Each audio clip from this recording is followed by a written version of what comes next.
pwede lang sana ako mabuntis. Hindi ako masusumbatan ng agatan ng ganyan. Ewan ko ba, parang wala naman yata silbi tong matris ko to kung di ako magkakaanak. Happy, huwag mong sisihin yung katawan mo kung di kayo magkaroon ng anak ni Juan. Eh bakit? Meron ba siyang kat-kat? Kayo ni Juan, meron kayong kat-kat.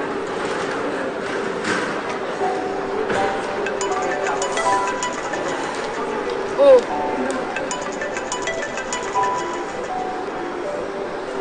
Hindi mo sagutin si Juan. Ayoko muna marinig yung boses niya. Happy, hindi mo to lahat pwedeng isisi kay Juan. Ako nakita ko naman na talagang pinagsisihan niya na lahat yung pagkakamali niya. Alam ko naman yun, kaya lang, tinan mo naman yung nangyari. Tinan mo yung bunga ng mga pagkakamali niya. Hindi mo na ba mahal si Juan?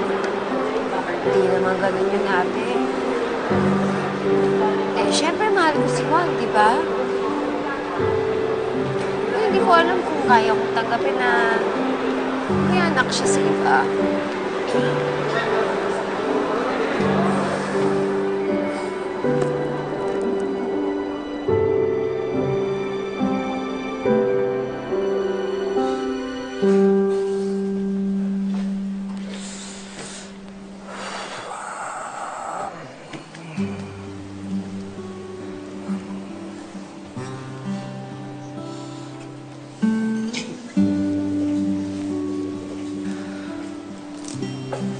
Ay, Mamo. Apo!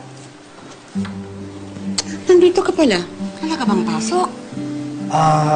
Meron po. May kailangan naman akong bigay kay Papi. Oh, sige. Sandali lang po.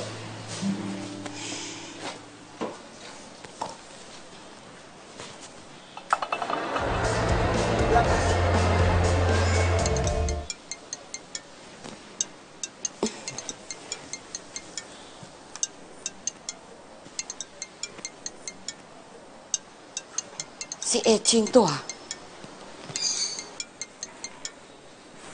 Hello? Tigilan mo na, ha? Ang panggugulo mo sa apo ko. Mamu? Huwag mo nang asahan na magkakabalikan pa kayo ni Juan. Masaya na siya nakasama si Happy at si Katkat. Mamu, hindi pa po ba nasasabi sa inyo ni Juan? Buntis po ako. Magkakaroon na po kayo ng apo sa tuhod. And this one, kadugo niyo pa. Pwede ba? Hindi ako nakikipaglukuhan sa'yo. Agatha, tigilan mo ako. Agatha, tama na. No, Mamu, hindi po ako nanloloko. Nagsasabi po ako ng totoo. Sa totoo nga po, tinatawagan ko ngayon si Juan kasi meron po kami schedule ngayon sa doktor. And you should come to Mamu.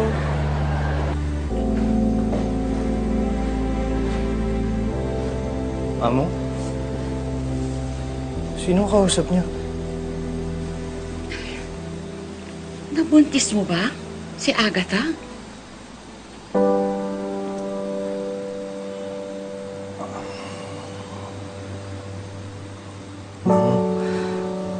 Kaya nga ho ako nagpunta rito para magpasama ho kay Papi sa lawyer. Para pag-usapan ho kung paano ho yung child support na ibibigay ko. Alam mo namang timuhapi ako all the way, Apo. Pero iba na usapan to. Hindi matutumbasan ng pera ang pagmamahal ng ama sa anak niya. Mamo, iniisip ko lang ho si Happy dahil ayoko ko talaga siyang masaktan eh. Eh, nasaktan mo na eh. Huwag mo nang dadagdagan ng mga tao masasaktan pa. Hindi naman kasalanan ng bata na nabuo siya.